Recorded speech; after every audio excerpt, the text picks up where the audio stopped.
ભાદરવા મહિનામાં શ્રાદ્ધ પક્ષના 15 દિવસ પૂર્વજોને શ્રદ્ધાંજલિ આપવા માટે મહત્વપૂર્ણ માનવામાં આવે છે.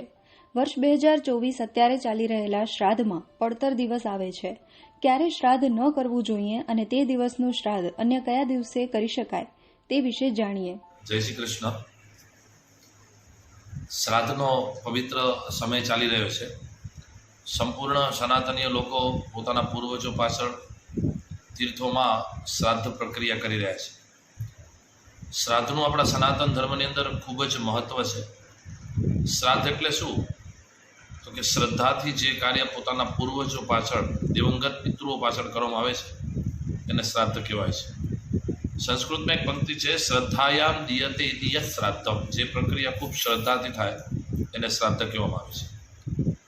શાસ્ત્રમાં એવું એક મહત્વ છે કે સનાતનીઓ પોતાના પિતૃઓ પાછળ શ્રાદ્ધ પક્ષની અંદર શ્રાદ્ધ કરવું જોઈએ. એમાં પણ શાસ્ત્રમાં મત છે કે સૂર્ય જ્યારે કન્યા રાશિમાં આવે ત્યારે સનાતનીઓ પોતાના પૂર્વજોનું શ્રાદ્ધ કરવું જોઈએ. આપણે જેને આદર્શ માનીએ છીએ એવા આપણા રામ, ભગવાન કૃષ્ણ આદિ દેવતાઓએ પણ પોતાના પૂર્વજો પાછળ શ્રાદ્ધ કર્યું છે. એવી અનેક પુરાણોમાં, વેદોમાં કથાઓ છે. તો આ વર્ષે ભાદરવી પૂનમના દિવસે શ્રાદ્ધનો પ્રારંભ થયો છે. ઘણા લોકોને એવું મનમાં પ્રશ્ન હોય કે પૂનમના દિવસે કોઈ વ્યક્તિનું મૃત્યુ થયું હોય તો એનું શ્રાદ્ધ ક્યારે કરવું? તો શાસ્ત્રનો મત છે કે પૂનમના જે વ્યક્તિનું દેહાંત થયું એમને પોતાના પૂર્વજોનું શ્રાદ્ધ અમાવસ્યાના દિવસે કરવું જોઈએ. આ વર્ષે ખાસ કરીને 5મું અને 6ઠું શ્રાદ્ધ એ બે એક જ દિવસ છે. તારીખ 22/9/2024 રવિવારના દિવસે, અને એક પડતર દિવસ છે 28/9/2024ના એક પડતર દિવસ એકાદશીનો આવશે ત્યારે કોઈ પોતાના પૂર્વજોનું શ્રાદ્ધ ન કરવું. તો એકાદશીનું શ્રાદ્ધ ક્યારે કરવું? તો કે એકાદશીનું શ્રાદ્ધ છે એ 27 તારીખના કરવાનું રહેશે. આમ ભાદરવી પૂનમથી કરી અને ભાદરવા મહિનાની અમાવસ્યા સુધી આમ 15 દિવસ પોતાના પૂર્વજો માટે શ્રાદ્ધ દરેક લોકોએ કરવું. જે લોકો પોતાના પૂર્વજો પાછળ શ્રાદ્ધ કરે છે એને શાસ્ત્રમાં એક સરસ મજાનો શ્લોક છે, આયુ પ્રજા ધનુર વિદ્યા સ્વર્ગ મોક્ષ સુખાની ચ પ્રયચ્છન્તિ તથા રાજ્ય પિતરઃ શ્રાદ્ધ તર્પિતા.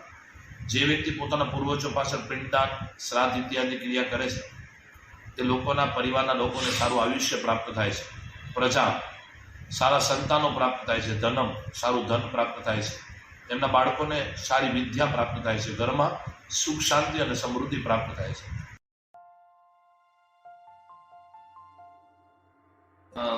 આપણી અનુકૂળતા ન હોય અને આપણે શ્રાદ્ધ ન કરી શકીએ એવું હોય તો શાસ્ત્રમાં મત છે કે બ્રાહ્મણોને ભોજન કરાવીને પણ આપણે શ્રાદ્ધ ક્રિયા કરી શકીએ છીએ.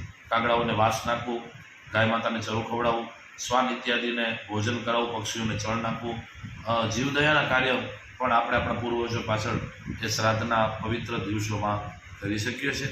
શ્રાદ્ધનું ખૂબ મહિમા છે. તો આપ સૌ સનાતનીઓ પોતાના પૂર્વજો પાછળ અવશ્ય શ્રાદ્ધ કરજો અને આપણું જીવન ખૂબ મંગલમય બને એવી પરમાત્માને પ્રાર્થના. આપ સૌ આપણા પૂર્વજોનું શ્રાદ્ધ કરજો. અસ્તુ. જય શ્રી કૃષ્ણ.